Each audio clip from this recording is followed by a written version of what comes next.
Sa panayam sa kanya ni Boy Abunda sa programang Fast Talk with Boy Abunda, kinumpirma ni Comedy Queen Ay de las Alas ang hiwalayan nila ng asawang si Gerald Sibayan.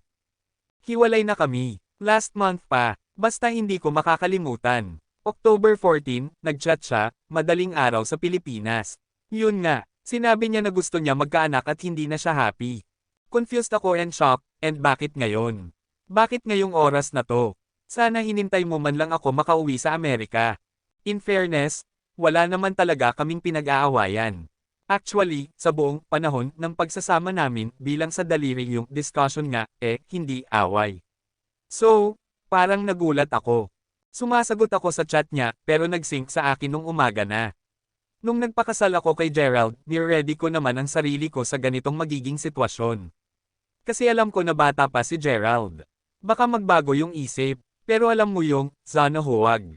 Sana totoong may forever. Sana binigyan talaga ako ni Lord ng pagkakataon na magkaroon ng maganda, matagal na pag-aasawa.